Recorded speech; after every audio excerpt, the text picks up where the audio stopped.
Como lo prometido es deuda, ya tenemos aquí en cabina a Juan Carlos Puebla y a Pati Osuna, a quien le doy la bienvenida a este espacio de noticias con la mesa de análisis. ¿Cómo estás, Pati? Buenos días. Muy buenos días, muy bien, muchas gracias y muy buenos días a todas las personas que nos escuchan. Juan Carlos, muy buenos días. Buenos días, Elena, buenos días, Pati, y buenos días a todos nuestros radioescuchas. Bueno, los temas que vamos a tratar en esta mesa de análisis son dos. Uno son, pues, los lamentables casos de asesinatos a periodistas y el otro es el tema de la legalización de los autos chuecos. Primeramente, vamos con el tema de asesinato de periodistas, que lamentablemente durante el fin de semana con el asesinato de la periodista Lourdes Maldonado, pues es una situación que se agravó. Es un tema del que ya se tiene mucho tiempo hablando, el tema de protección a periodistas. Sin embargo, pues hemos visto cómo esto causó una gran conmoción, porque esta periodista, pues en el año pasado ya se había presentado justamente en las mañaneras del presidente de México, Andrés Manuel López Obrador, para pedir protección porque se sentía insegura. Se le dio esa protección y aún así esta periodista fue asesinada. Empiezo contigo, Juan Carlos. Pues yo quería como pensar, el periodismo es la profesión más peligrosa para ejercer en México, y en México es el lugar donde es más peligroso ejercer el periodismo. Pero el gran problema es que justo el periodismo local es el que hace realmente el periodismo, ¿no? ¿Por qué? Porque, claro, en ciudades como Tijuana, donde asesinaron a Lourdes Maldonado, ciudades como Tijuana, pues que es una narcociudad, podríamos decir, con una tradición desde hace muchos años, donde el poder político y el poder del narcotráfico y el crimen organizado están mezclados.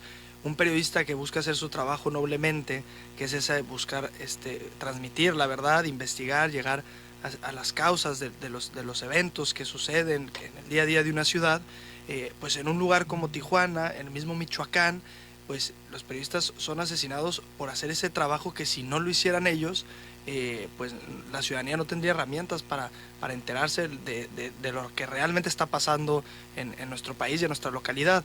Y además sacar a la luz aquello que está tapado. Esa es otra de las de lo que hacen los periodistas como oficio.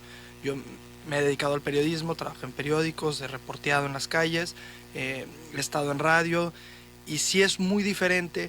Y a lo que quería llegar es cómo se ejerce en la Ciudad de México, que te sientes protegido, que hay medios multinacionales, pero las noticias que se dan ahí, pues aunque influyen al país, realmente es un periodismo que pocas veces saca a la luz lo oculto realmente, ¿no?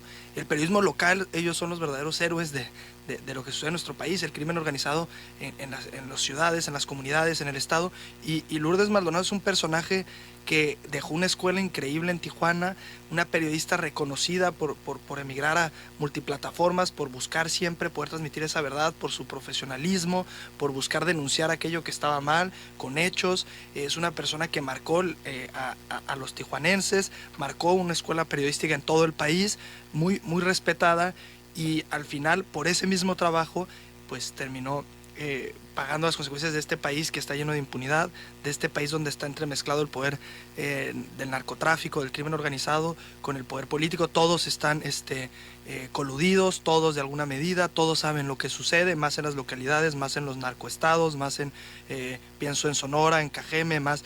Todos están en riesgo. Todo aquel periodista que busca sinceramente no puede confiar en absolutamente nadie, en ninguna entrevista, en ningún testigo, en absolutamente nadie. Nadie puede saber lo que está buscando hacer detrás, que es al final algo muy noble, como informarnos, sacar al oculto, y a veces gracias a esas investigaciones pues han caído grandes delincuentes de crimen organizado, de cuello blanco, de lo que quieran. Entonces, en un país así, que el 95% de los crímenes son impunes, que ser periodista es un suicidio, ¿no? Tienes que estar al final, amar tanto, ser un apasionado tanto de esa búsqueda de la verdad, de ese informar, de ese enfrentar al poder corrupto, al poder del narcotráfico, que buscas al final arriesgar tu vida por eso. Y eso es una cosa que a veces no dimensionamos, y por eso para mí el periodismo pues es la profesión que en México más deberíamos aplaudir, es la profesión de los que realmente lo hacen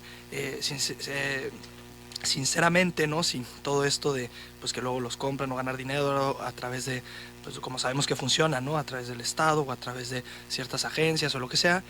Pues deberíamos aplaudirnos y ponernos todos de pie, y después buscar que realmente cambia la situación. El mecanismo de protección de periodistas es una falsedad en este país. Le retiraron, ¿cuántas veces fue el patrullaje con Lourdes Mendoza? Algunas semanas que ella pidió esa protección. Estas asociaciones internacionales le han exigido a México también de periodismo que mejore sus mecanismos de protección, porque los periodistas aquí viven como si fuera un país de guerra o peor, incluso que los países de guerra, y se retiró esa vigilancia y al final la terminaron asesinado. Y seguramente, digo, no hay que hacer estas conclusiones, cuando se le retira el patrullaje en sus casas, que ella se sentía por toda la investigación del exgobernador Jaime Bonilla, que trabajó en una empresa informativa, todo está turbio en su caso, cuando le retiraron el patrullaje, pues justo la asesinan a la semana, creo, unos días de que dejaron de dar los rondines. Y voy a hacer una declaración que es poco periodística, pero posiblemente hayan estado coludidos, incluso la policía municipal, con ese crimen que iban a cometer. Tiene que cambiar la situación del país, no podemos seguir esperando pues a que, bueno, están los mecanismos, tiene que realmente desde el gobierno federal, ella lo dijo, el único que me puede defender cuando estuvo en esa mañanera es usted, señor López Obrador. ¿Por qué? Porque solo el poder federal te defiende, y por eso no sufren tanto los periodistas que están en la Ciudad de México, cubriendo el Senado, diputados, están mucho más protegidos, pero en las localidades es un suicidio, como decía, casi buscar hacer bien ese trabajo. Entonces sí debe buscar el gobierno federal cambiar los mecanismos, y debe buscar el gobierno federal, estatal y local hacerle caso a lo que han dicho las asociaciones internacionales sobre cómo se vive el periodismo aquí, y de alguna forma el periodista es el que más sufre.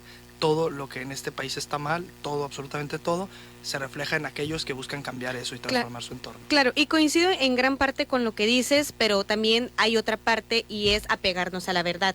En este caso, las investigaciones de cuál fue el móvil por el que mataron a Lourdes Maldonado todavía pues no está explícito como tal, no se ha llegado al final de las investigaciones, así que sería en este caso como que especular cuál fue el verdadero tema o el motivo por el que pues lamentablemente Lourdes fue asesinada. Coincido, pues ser periodista en un país como México es pues una profesión sumamente peligrosa. Sin embargo, pues hay que esperar a ver cuál es la resolución de las autoridades, que en este caso pues es apegándonos a la verdad.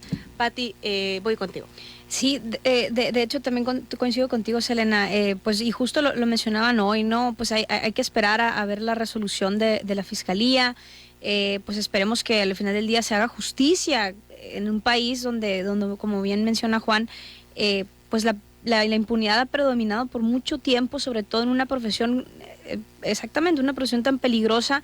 Desde hace más de 15 años México es el país que registra más violencia y asesinatos contra periodistas en países que no están en guerra. Porque, ojo, hay dos categorías, ¿no? O sea, a nivel global hay dos categorías: los países que están en guerra, porque ahí realmente se les conoce como el periodismo de guerra, ¿no? O sea, que realmente es ir a meterte en una guerra, ya sea pues interna o que sea internacional. Y el periodismo pues ha registrado durante mucho tiempo pues asesinatos, desapariciones en ese tipo de contextos. México, por otro lado, entra en la otra categoría y es el número uno, y ha perdurado en ser el número uno por mucho tiempo. Es un problema que hemos traído porque, como bien mencionan, pues sí, definitivamente el tema del narcotráfico, el crimen organizado, está inmiscuido en todo, conoce absolutamente todo, tiene incluso mucha mayor preparación tecnológica, y eso es algo que creo que hemos olvidado mucho pues de abordar en ese sentido. Es que tienen acceso a hackers, tienen acceso a ciberseguridad, tienen acceso, ya no estamos en los 60s, en los 50s, ¿no? Cuando pues eran así como de nada más en la calle y era pura guerra en tierra, sino que ahora realmente es un tema de que tienen acceso a muchísima información, conocen dónde estás, lo que se hace, todo, tienen redes en todos lados. Y realmente pues es preocupante como ciudadano pues ver que la profesión del periodismo pues está en riesgo, el buen periodismo, ¿no? Porque como bien menciona, o sea, puede ser periodista, pero puede ser periodista comprado, de esos pues han existido toda la vida, pero el buen periodismo es un periodismo peligroso, es un periodismo que destapa las cloacas, ¿no? O sea, como dicen, o sea, realmente sacas la maraña de la maraña. Aquí, sobre todo a nivel local, el periodismo de investigación es muy importante porque aparte es un tema de rendición de cuentas y es un tema que no debemos de olvidar. A mí me sorprendió pues que en Hermosillo, por ejemplo, no hubiera movilización con respecto a ayer se convocó pues a hacer movilización para pues como en protesta, ¿no? Como hacer es un tema de visibilidad, sobre todo el periodismo, y me sorprendió pues que no hubiera movilización aquí en Hermosillo, por lo menos así como de pues a lo que se merece, ¿no? El periodismo en Hermosillo, hay personajes excelentes de periodismo de investigación, y en todos los municipios. En Cajeme sí hubo una movilización de aproximadamente 40 periodistas que se pararon fuera de la oficina de la Fiscalía General de la República, exigiendo pues obviamente el esclarecimiento del caso. Y pues como bien menciona Selena, creo que el tema pues Jaime Bonilla pues ha sido un personaje pues bastante incómodo en general en la política. Se le señaló en aquel momento, pues ahora hay que esperar a ver qué es lo que la Fiscalía encuentra, cuáles son los motivos causales, porque sobre todo en el tema que pues ahorita lo que sabemos nada más fue que fue un balazo directo. Oye, a ver, no es nada fácil disparar un arma y dar justo en el blanco. Es un tema de preparación. La persona que disparó era una persona preparada, porque así como lo vemos en las películas, ¿no? O sea, que son así de tiras al aire, nunca das, cuando son o sea, realmente cuando son personas pues que están preparadas, saben perfectamente cómo disparar un arma, y lo hemos visto en diferentes casos. En Ciudad de México ha pasado, por ejemplo, pues que incluso en movilización, ¿no? Es adentro de una moto, o sea, sobre una moto, y tienes la capacidad, o sea, de hacer un disparo directo a donde necesitas darlo, pues, y normalmente ese tipo de disparos es tiras a matar, ¿no? Entonces, pues sería preocupante realmente que pues no hubiera más disparos y que fue un solo disparo el que asesinó a Lourdes. Y pues entonces hay un claro, o sea, hay un claro pues como una vinculación pues a un motivo, ¿no? O sea, fue algo premeditado, fue algo que se había planeado, y normalmente ese tipo de casos pues tienen un causal, tienen una motivación que se va a encontrar, que se tiene que encontrar, sobre todo porque era una persona pública, era una persona que estaba allá afuera, que conocía muchas cosas, que hablaba de mucho, entonces tiene una red tremenda. Entonces estoy segura que van a salir, y esperemos pues que den con Yo solo quiero decir que en el caso de ella, bueno, ha habido 9 periodistas asesinados el año pasado, 2021, y van 3 pero en el caso de ella lo que más me preocupa es que las denuncias vienen desde hace 3 años. O sea, ella sentía que su vida estaba en peligro, queramos o no, y están ahí, ya es prueba y de su antiguo trabajo, del primer sistema de noticias. O sea, no estoy diciendo que por eso haya sido esa la causa del asesinato, puede haber muchas más, pero si alguien lleva 3 años diciendo que teme por su vida, va a la mañanera, y en 3 años no pudimos darle la protección como Estado a una persona que se sentía pues en peligro su vida, y en concreto por lo laboral, que de su antiguo trabajo, y no pudo el gobierno darle ese mecanismo de protección efectivo, pues es que no hay forma de protegerlos. Y eso es un fracaso del Estado, de la sociedad, de todo, pero sobre todo del Estado. Son aquellos los que te van a ayudar de alguna forma a limpiar esto que está tan cochino, por lo menos exponer lo que está sucediendo, ¿no? Pero eso es lo más tremendo. Y hace falta, mucha falta, mejorar los mecanismos de protección a periodistas. Ahora platicaremos sobre la legalización de autos chuecos. Esto pues después de que se publicara en el Diario Oficial de la Federación, donde son 10 estados en los que se va a permitir esta legalización. En un principio se hablaba de la cantidad de 2,500 pesos para poder regularizarlos, y que fueran modelos anteriores al 2014. En este caso, pues el estado de Sonora ya se ha hablado de que posiblemente no se van a pegar así como tal en las reglas tal y cual aparecen en el DOF. Sin embargo, pues ya es una realidad. Hay muchas voces a favor, hay otras voces en contra. ¿Tú cómo lo ves, Pati? Pues yo creo que primero hay que ver cuáles son las voces a favor y cuáles son las en contra, ¿no? Pues obviamente las en contra, pues está la AMDA, por ejemplo, que es la Asociación Mexicana de Autos de México. Está el tema de los carros usados, por ejemplo, pues los carros ya legales que compraste aquí o los legalizaste, o sea, en su momento. Pues que hay mucha especulación sobre pues que van a haber un bajón de precios en los carros usados. Pues al final del día pues es un tema de especulación, no se sabe todavía pues bien cómo hacer el mecanismo. Como bien mencionas, ayer corrigieron también que van a ser a partir del 2017, que van a ser a partir de los modelos 2017, porque digo yo, o sea, yo tengo un carro 2016, ¿no? Y me quería como que pues me hubiera salido mejor traérmelo, o sea, PAFA y luego ya llevar este proceso que pues haberlo comprado nuevo casi hubiera dicho, pero pues ya 2017, o sea, pues me parece bien porque pues al final del día son varios los requisitos. Un tema pues son los 2.500 pesos, que eso se van a generar una bolsa federal, de la cual los estados pues van a disponer de la cantidad para sus municipios según la cantidad de autos que que entren dentro del proceso de regularización. Aparte de los 2.500, me tocó escuchar el día de ayer en Uniradio Noticias, que aparte de eso pues hay un tema con que te vas a tener que pagar el agente aduanal también, ¿no? Entonces son como otros 500 pesos, al final van a terminar siendo aproximadamente 3,000 pesos. Hasta ahorita lo que las reglas de operación nos están diciendo es que los autos van a tener que, si lo tienes en, no sé, por allá, no sé, en Navojoa, por ejemplo, los vas a tener que llevar a Nogales, a Guaymas, o sea, tienes que movilizarlo para llevar dentro de una de las 6 aduanas de Sonora. Sin embargo, ahorita lo que el gobierno del estado aquí en Sonora está planeando pues es empezar a poner dentro de, pues en puntos más cercanos en municipios, pues agencias donde puedan llevar a cabo este proceso. Algo pues que también mencionaban pues era, oye, pero pues ¿qué pasa si el carro no puede viajar en carretera? Pues entonces el carro no debe ser regularizado, porque el carro no está en buen estado. Ese es otro de los temas pues también que la gente no hay que dejarnos llevar con la finta de que pues van a ser todos, porque a mí me ha tocado ver unos que haz de cuenta que vas pasando así por una industria así sin, o sea, con una nube así negra de humo de lo que están sacando por el escape. El carro trae un sonadero que no va a más de 20 kilómetros por hora. Ese tipo de carros no entrarían en ese caso dentro de la regularización. Otro de los temas, por supuesto, es qué va a pasar con los carros que no entran dentro de la regularización, porque ahorita está estipulado pues con el tema del tratado con Estados Unidos y Canadá, es que van a ser nada más pues los que hayan sido fabricados en México, Estados Unidos o Canadá.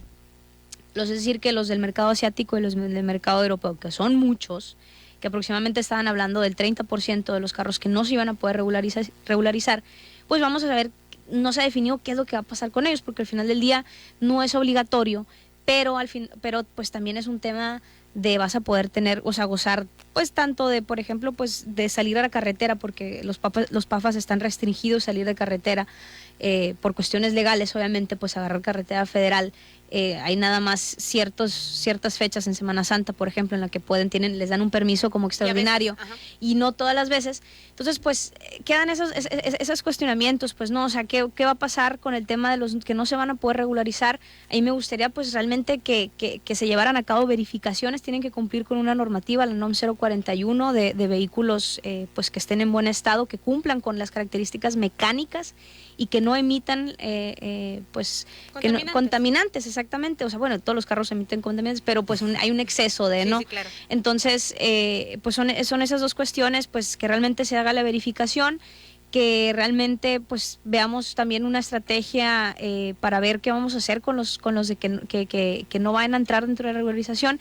Y también algo que es necesario es empezar a poner tapones, empezar a poner, o sea, realmente tapar el tema del tráfico pues de carros de Estados Unidos, o ya sea de la frontera norte o de la frontera sur a México. Es decir, o sea, creo que hace como una semana, cuando recién así estaban ya hablando de que ya se iba a publicar, pues ya habían registrado un aumento en el padrón, pues de carros que habían entrado, de la importación, y pues bueno, ahí entramos como que en un círculo vicioso, ¿no? Porque realmente no se está tapando las fugas dentro de este mecanismo. Yo creo que las aduanas tienen que ponerse mucho más estricto con este tema, porque ya hay un beneficio para la gente que realmente lo necesita, porque originalmente esto se originó pues en el campo, porque era gente que necesitaba un pick-up para trabajar, que es imposible comprar un carro, ya sea usado o nuevo. Sinceramente los precios están ahorita por las nubes, es imposible, y para los salarios que se están pagando en Sonora no creo que sea pues conveniente ni posible. Tiene una justificación, sin embargo creo que van a hacer algunos temas por ahorrar, ya sea de la federación tanto como de los estados. Totalmente, y sobre todo que hay que irnos desde el génesis, ¿no? ¿Por qué viene también esta motivación de tratar de regularizar los autos chuecos o los carros chocolate? Y es que viene también de que se ha visto, se registra, hay datos, de que estos vehículos son utilizados también para cometer muchos crímenes, como no tienen un registro, pues no hay un rastro y están también en la parte de la ilegalidad.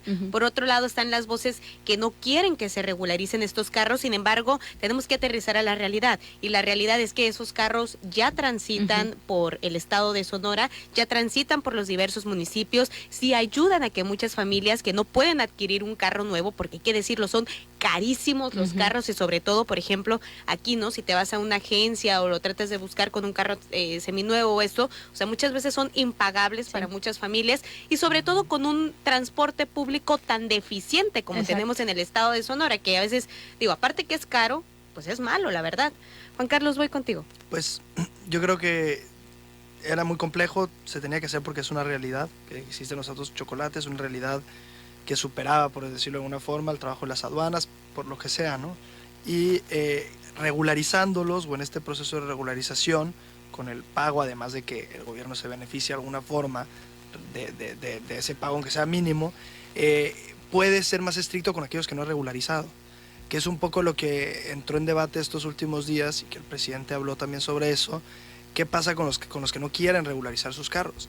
López Obrador dijo, pues no están obligados, pero yo pienso... Pero ya van a ser ilegales. Exactamente, pero ahora sí ya no hay pretexto. Ya hay un mecanismo, pues ya hay un mecanismo en el que puedes actuar sin esta idea de, bueno, es que en esta situación, esta familia que está complicado por el trabajo en el campo, bueno, oye, no entraste al mecanismo, te estamos tratando de poner una forma en la que estés beneficiado a esa gente que es por necesidad, como decían, porque es muy caro comprar un automóvil y bueno, optan por esto, pues ahora, si es de buena intención, por decirlo, pues hace el proceso de regularización y ya está, ¿no? Ya si es de mala intención, pues y lo usabas para cometer crímenes, es una forma de decir ya no puedes, ¿no? Porque ya hay un mecanismo que regula, ¿no? Eso por una parte creo que es el acierto. Sí se ponen duros con los ilegales, los que no están en la regularización, y habría que ver ya lo que va a suceder, cuánta gente va a querer regularizarlo. Luego hay que tener cuidado porque ya están cobrando, están haciendo muchos fraudes, ¿no? Sí, de que yo te hago el proceso de regularización del carro, y pues en las entidades que ya empezaron a trabajar en ese proceso, y pues todavía no está nada, apenas se están cosiendo, ¿no? Por decirlo de alguna forma, el proceso. En Guaymas, en Guaymas me tocó ver ayer que ya uno de los liderazgos de los PAFAS pues había salido que a un preregistro para la regularización 300 pesos, y yo, no manchen, o sea, que es un abuso, sinceramente. Es un negocio para ellos. Es un negocio, exactamente. Mal habido, pero negocio. Pero es un negocio, y fue acertado pues también el día de ayer pues que en la conferencia pues que comentara pues que se esperaran tantito, o sea, que la gente pues, o sea, que el Estado va a tener que, o sea, es quien va a emitir las regulaciones, es quien va a emitir pues los lineamientos, las reglas de operación, para que no cayeran las familias, pues porque al final de 300 pesos no te los regala nadie, ¿no? Como dicen, pues. Y a los que se van a oponer, que es lógico también y tienen su derecho a hacerlo, pues es la industria automotriz, porque ahorita está en una gran crisis. Todo el tema de distribución, ¿no? De piezas y todo se ha frenado por la pandemia, unos problemas de logística, y si la gente quiere ahorita comprar un carro le llega en 3 meses, cuánto si es que tiene la agencia, ¿no? Entonces están vendiendo cosas que ni siquiera pueden asegurar. Está muy compleja la industria automotriz y toda la industria de la construcción también en general por la pandemia a nivel mundial, y esto pues de alguna forma digo es mala suerte que te toque, pero pues mucha gente optará por pues un carro chocolate, digo, tiene que ser entre 2000, como decían, 17, y pues lo regularizo como están las cosas de la inflación, la problemática económica a nivel mundial, los problemas de la industria automotriz, los problemas de la industria de la construcción que lo hacen más caro también la automotriz, la situación de Ucrania, incertidumbre, o sea, sí la industria automotriz y las grandes industrias de este estilo están ahorita muy pues con dificultades y no se ve cómo, ¿no? Entonces creo que por eso se van a oponer, pues porque tratarán de defender al final pues su industria, ¿no? Que sí se ve que va a tener un bajón grande en estos tiempos. Claro, y sobre todo pues también considerando que existe la ley de la oferta y la demanda y nosotros también como consumidores pues debemos de tener una baraja amplia de opciones de cuál es la decisión que más nos conviene a nuestro patrimonio familiar, porque al final del día cuando una persona toma la decisión de comprar un vehículo, ya sea nuevo, usado, seminuevo, se apega a sus necesidades. Yo no creo que baje del todo, digamos que la venta de carros nuevos, porque hay muchas personas que prefieren comprar un carro nuevo porque se les facilita, por ejemplo, Porque que les pueden den un pagarlo. crédito, que estarlo pagando en mensualidades, poder hacer como puntos crediticios. Entonces, hay muchos factores que ayudan a que ciertas personas quienes compran vehículos nuevos lo puedan hacer. Sin embargo, sabemos, es conocido, hay personas que nunca en su vida han comprado un vehículo nuevo y posiblemente incluso nunca lo puedan hacer. Exacto. Entonces, aquí también tenemos que ver como que las dos caras de la moneda, porque por una parte está también el hecho de que la regularización de estos carros PAFAS solamente va a poder ser uno por persona. Y en ese caso, por ejemplo, ya le quitas una parte del negocio a quienes se pudieran dedicar a hacerlo negocio, porque solamente pues va a ser uno de los que ya están registrados, que ese es otro de los términos. No puedes llegar mañana con un carro, registrarlo y decir, bueno, es que ya lo quiero regularizar, porque primero tienen que ser los que ya estaban en territorio nacional, los que ya se encuentran en territorio nacional, justamente para evitar eso que comentas, Pati, de que sigan cruzando más vehículos de Estados Unidos, y en otro caso pues tendrían que hacer la importación como regularmente se hace, que también esos precios pues están por las nubes, van a tener que ajustarlos para que sea negocio para ellos. Y lo otro es el tema de la recaudación, que eso a mí me parece sumamente importante. Sabemos que la mayoría de los estados del norte pues tienen calles, vialidades muy malas, en muy mal estado. Hermosillo, pues lo sabemos, Nogales, Cajeme, abocando Guaymas, solamente en el estado de Sonora. Y en ese sentido, yo creo que es muy importante que el presidente de la República, ya meses anteriores, había comentado que todo el tema de la recaudación va a aterrizar en los municipios, va a aterrizar en los estados para la rehabilitación de calles. Y yo creo que eso pues también va a ayudar a las personas que transitan y que ahorita están, oye, pero pues ¿cómo si mi carro es mexicano? ¿Yo qué gano, no? Bueno, pues podemos ganar que con esto realmente se invierta la rehabilitación de calles. Sí, correcto. Sí, y definitivamente, pues eso es también uno de los pendientes ahorita, pues de cómo se va a disponer de ese dinero. Yo creo que pues hay que estar pendientes y pues al final del día yo creo que más allá de hacer un aumento y estar, o sea, continuar con esta dinámica carrocentrista, es necesario meterle al transporte público. Totalmente. No es sustentable, no es sostenible continuar con el mecanismo que actualmente en Sonora, en México en general estamos viviendo, de que existan 2 carros por persona, o sea, por habitante en Sonora. Sí, no es posible eso. Realmente el tema del transporte público es una opción perfectamente posible, es un tema de rescate, es por supuesto complicado, es muy complejo, pero no es imposible y es necesario. Realmente el tema del transporte aquí, en Guaymas, en Navojoa, en Cajeme, en Nogales, en Agua Prieta, en Caborca, incluso en Cananea, hay una crisis de transporte tremenda. Necesitamos cambiar el enfoque y en lugar de estar aumentando la cantidad de vehículos que transitan por las calles, porque no va a haber pavimento, y eso se los voy a asegurar, no va a haber pavimento que alcance si empezamos a tener una relación de 3 carros por cada habitante en Sonora. Así es. Juan Carlos, ¿con qué te quedas rápidamente? Dice Pati que hay que cambiar el enfoque del tema de transporte público y sobre todo hacer ciudades pues más bellas, ciudades que sean peatonales, ciudades que se funcione también el transporte público con buenas banquetas, parques, que sea atractivo caminar. El tema del clima, habría que ver cómo se resuelven ciertas ciudades de Sonora, pero tenemos que cambiar ese enfoque independientemente de lo que esté pasando, y cambiando ese enfoque va a mejorar absolutamente todo, va a bajar la delincuencia, va a bajar, o sea, esto está comprobadísimo. Si tú embelleces una ciudad, cambias ese enfoque a la persona y no a lo técnico, la calidad de vida completamente. Totalmente.